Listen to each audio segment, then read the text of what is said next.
Bora lá, nação, analisar nesse momento a imprensa falando sobre os novos reforços do Flamengo e a chegada do Juninho, que vai ser apresentado inclusive hoje pelo Flamengo, e também, olha só, a possibilidade do Danilo vestir a camisa do Flamengo. Isso porque o Danilo está rescindindo o contrato com a Juventus e quer vestir a camisa do Mengão. Vamos juntos analisar o que a imprensa falou sobre isso, mas faz o seguinte: dá aquela moral, deixa o like, se inscreva e ative o sino das notificações, deixar os créditos ao canal da ESPN Brasil. Link na descrição como créditos. Bora para as notícias do Flamengo. Sobre o atacante Juninho. A reportagem é do Diogo Campitelli. Olha aí.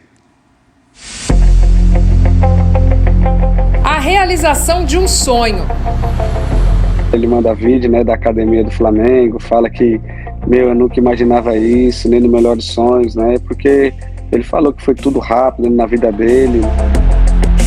O Flamengo foi buscar um reforço de longe. O atacante Juninho, ex-Karabag, clube do Azerbaijão, chegou para reforçar a equipe em 2025.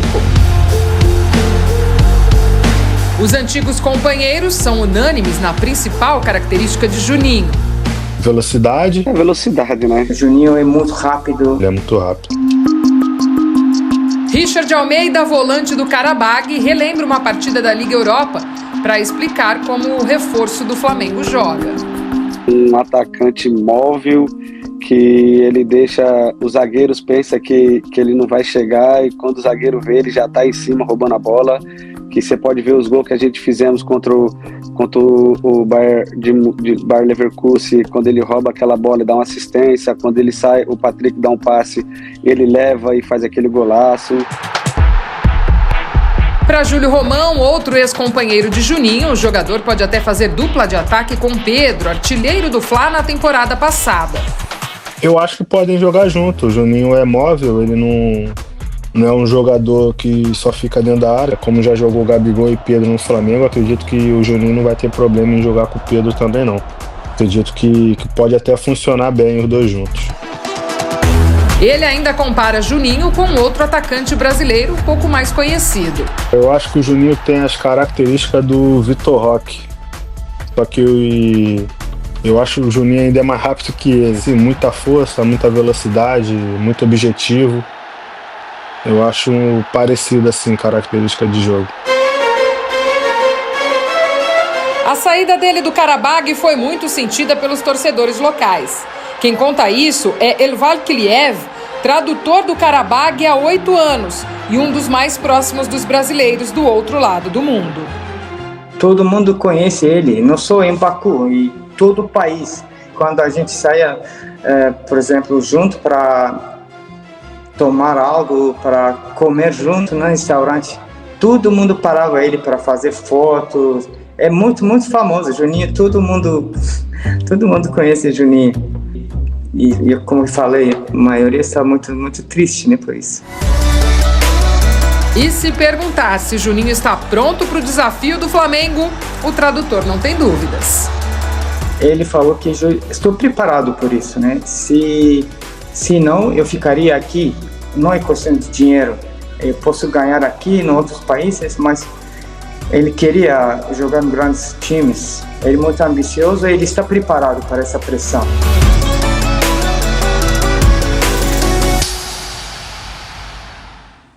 Legal a reportagem.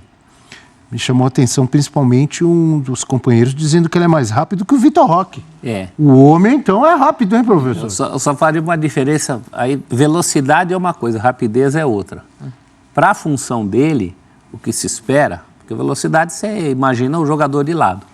Não é isso. É rapidez, é mobilidade. Um dos colegas tocou até no assunto que ele poderia jogar com o Pedro por ser móvel.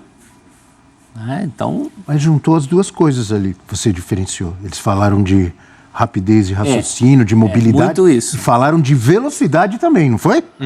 É importante, mas eu acho que se ele for o jogador móvel... De ganhar na corrida do zagueiro. É isso. Chegar antes.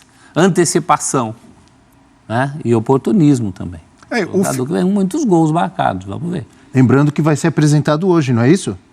vai ser apresentado hoje à tarde no Flamengo. Diga. Não, o Felipe Luiz, depois do jogo contra o São Paulo, ele foi questionado sobre o Bruno Henrique não jogar como referência na ausência do Pedro. Tanto é que ele tentou outros cenários, até o Alcaraz circulando por ali como referência. E o Felipe Luiz deixou muito claro que ele enxerga o Bruno Henrique como um jogador de lado e que ele quer proporcionar ao Bruno Henrique a maneira como ele jogava, principalmente em 19 e 20, atacando esse espaço por ele. Com o Felipe Luiz de lateral. Com o Felipe Luiz. E assistia isso bem de pertinho.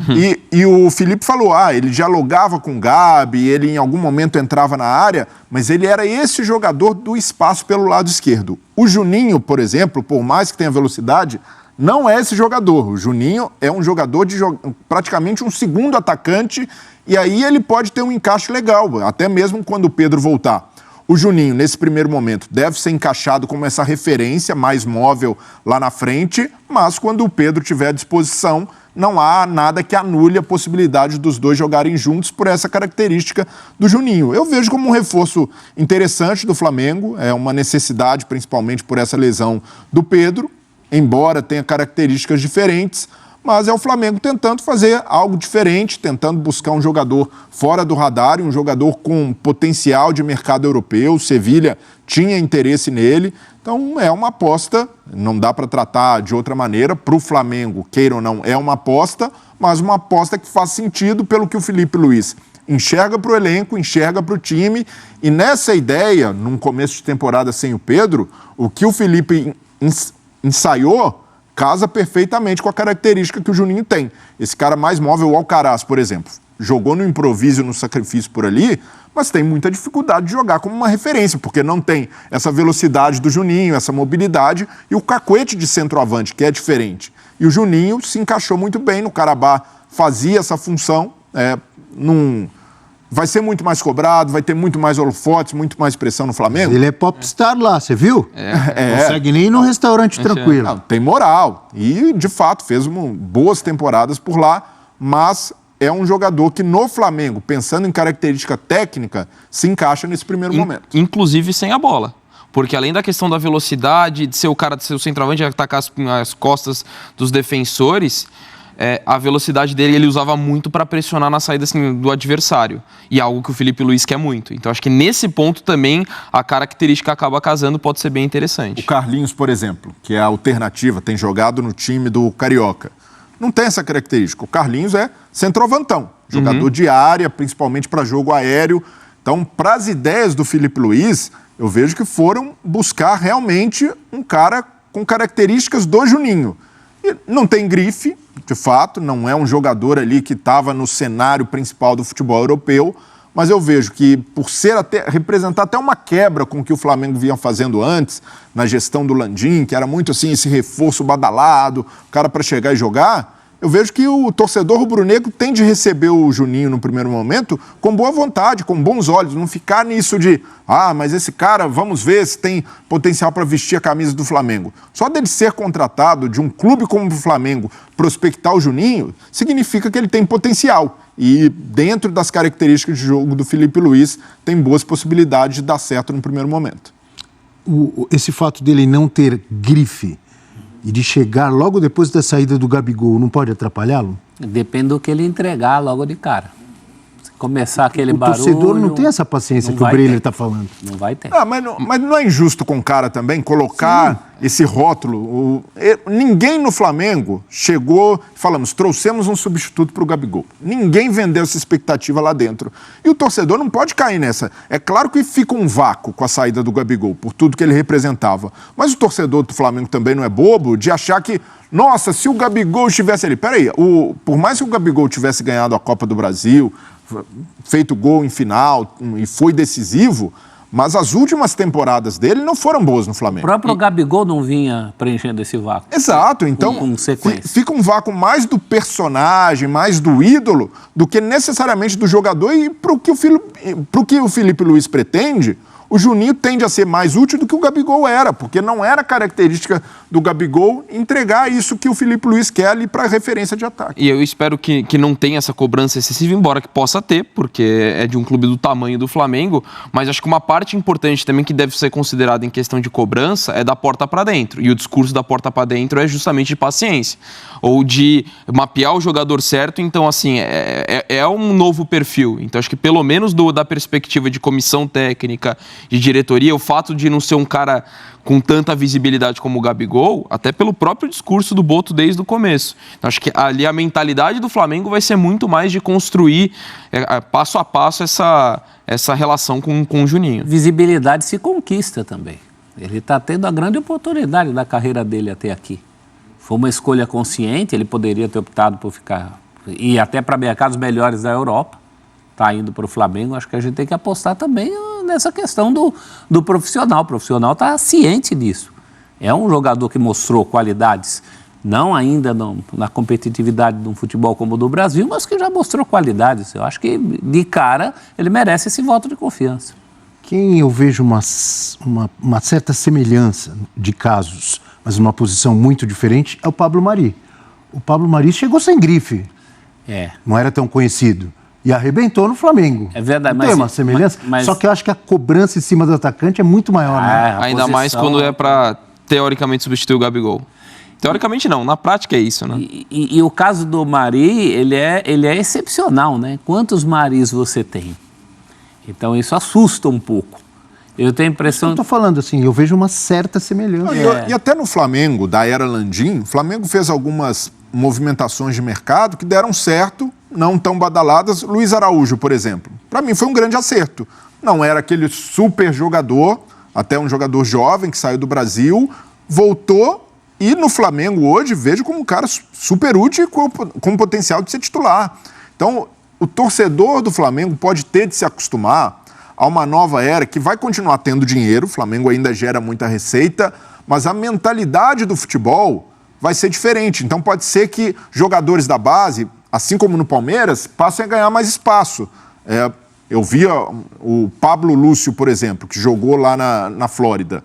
Para mim, fez um jogo muito interessante contra o São Paulo e é um jogador que, na base, tem muita moral, um jogador vencedor na base do Flamengo, está há muito tempo ali, desde o Sub-12, e se mostrar serviço, nessa nova era do Flamengo, tem chance de jogar, tem chance de barrar medalhão. De La Cruz, por exemplo, fica pressionado, o próprio Pulgar, na zaga o João Vitor também deu uma resposta muito boa, o Cleiton, que já tem uma certa estrada de time principal, mais no banco do que jogando, mas pode ganhar espaço também. Então, se o Flamengo fosse pautar pelo que a diretoria prometeu, que é concorrência alta, mas não necessariamente um elenco formado só por medalhão, pode ter espaço para jogador da base, pode ter espaço para jogador fora do radar, com menos grife. Então, o De La Cruz, por exemplo, não vai jogar só na grife. Se não melhorar o rendimento, pode ser que tenha até menos minutos do que no ano passado. Então, o Flamengo está com essa ideia, resta ver como vai ser implementada, resta ver se vai ter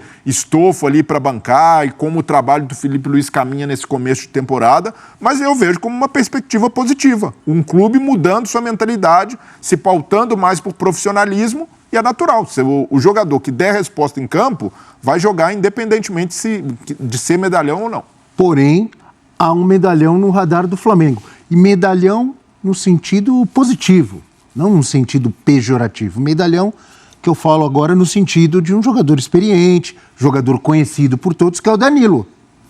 Danilo, lateral, zagueiro, atualmente mais zagueiro do que lateral no futebol italiano, na Juventus. Seria um bom nome para o Flamengo? A gente tem números dele nesta temporada pela Vecchia Signora, pela Juventus, 16 jogos, 8 como titular, média de 50 minutos por partida. Uma assistência, e temos as médias aí de desarmes por jogo, de duelos vencidos e de posses recuperadas por partida. Um bom nome, professor Sérgio? Até porque ultimamente tem sido mais zagueiro que lateral. O Flamengo precisa de zagueiros. Perdeu o Fabrício Bruno, perdeu o Davi Luiz. Então eu acho que ele se encaixaria mais aí, seria uma história muito parecida com a do Alexandro do outro lado, né? Os dois jogadores até meio se confundem, assim, Se não me engano, os dois já jogaram juntos na Juventus Também. como zagueiros. Então, acho que qualifica. Jogaram juntos no Santos, Qualifica 2011. Mas aí como laterais. Como laterais. Qualifica muito. É um caso diferente do Juninho, não só porque Danilo é um mundialista, né? Um jogador muito mais conhecido do que o Juninho, porque posições diferentes. Eu acho que no caso do Juninho é uma posição no time chamando alguém. No caso do Danilo, é um lugar no elenco, para qualificar muito. Esse sim atende ao requisito que o Juninho não tem, né? Esse dispensa apresentações, mas qualifica demais. E acho legal também, até voltando um pouquinho o que o Felipe Luiz falou na reta final do Brasileiro, quando o Flamengo já tinha vencido a Copa do Brasil e ele fez muitos testes. E ele teve uma série de jogos com linha de 3 zagueiros e ficou para mim muito marcado. Falou, eu tenho muito claro que você tem que ter 2 sistemas. E por isso que ele testou uma formação com 3 zagueiros. Então, de repente, se for algo que ele for utilizar eventualmente, essa questão do zagueiro, ainda ele ser um zagueiro com história de lateral, acho que isso ajuda muito. Tanto ele quanto o Alexandro, dessa profundidade não só de peças no elenco, mas de características de jogadores para formações que ele possa adotar ao longo da temporada. Não estou falando que a partir de agora o Flamengo vai jogar sempre com 3 zagueiros. Não.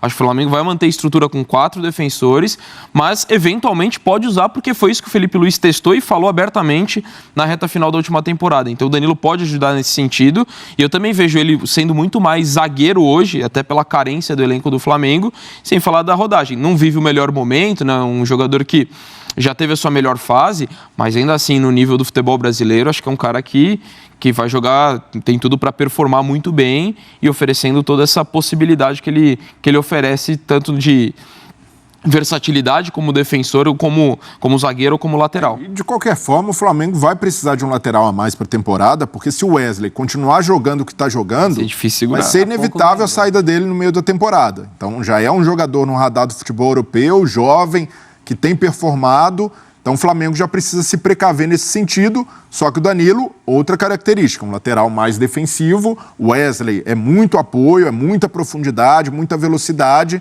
Então também vai precisar pensar em sequência de temporada, no médio prazo, também para uma reposição, caso o Wesley saia, com características de lateral de apoio. Até porque o Varela, jogador com característica mais defensiva também. E o Danilo hoje ele é um zagueiro que pode ser lateral. Ele não é mais o lateral que é também zagueiro, nesse momento da vida dele. Aí tem que ver também em termos de composição de elenco, porque aí vai faltar alguém que dê o apoio que o Wesley dá hoje, na saída do Wesley, né? Mas aí é um outro momento. Não, mas para o primeiro semestre estaria bem resolvido. Exato. Aí... Até pensando em Mundial, o Wesley ficando, Danilo seria essa alternativa, jogando na zaga eventualmente, Varela perderia espaço, mas depois vai precisar, caso venha o Danilo, de repensar essa reposição para dar ao Felipe Luiz a característica de um lateral ofensivo também. Estou tentando lembrar aqui quantos laterais que viraram zagueiro na história. Carlos Alberto Torres, capita. No Flamengo mesmo, Leandro. Até por problemas físicos, né? Ele é de mal de cowboy. Maldini também, o italiano Maldini, era lateral, virou zagueiro, não foi no final da carreira? Só lembramos de monstro aqui. Carlos Alberto Torres, Leandro. Só bicho grande. Maldini. Tem outros, se a gente for lembrar. O Vladimir voltou para ser zagueiro no Corinthians em 87. Essa eu não lembrava, foi? E ele não tinha altura de zagueiro, né? Mas foi um lance ali do Vicente Matheus. Ele volta rapidamente em 87 e ele encerra como quarto zagueiro. Curioso essa posição de lateral ao longo da história. Muitos laterais que depois viraram meio-campistas. Aí tem como o Júnior, Felipe, como o Leonardo, o Serginho, Felipe, do São Paulo e do Milan. Serginho e muitos laterais que viraram zagueiro. É uma posição difícil fisicamente, hoje em dia cada vez mais, e que pelo jeito o cara acaba tendo, não sei por que acontece, a visão de campo, e o cara acaba se adaptando. Também historicamente, tem tantos físicas, né? Por questões físicas, às vezes o cara não consegue correr mais. Mas zagueiro, ou vai para o meio campo, porque os caras jogavam muito, né? E por essência, o lateral é considerado um defensor. Ele pode ser um lateral de apoio ofensivo, mas ele parte no time como um defensor. E por isso... Mas virou muito atacante com a com a evolução, com o passar dos anos, apesar que lá em 70 o Carlos Alberto já... Mas em guia europeu, o lateral tem um D na frente, de defensor. É defensor, e o lateral, principalmente o cara que joga na Europa, na Itália sobretudo, ele precisa ter uma leitura tática defensiva muito acima da média, em comparação a outros jogadores.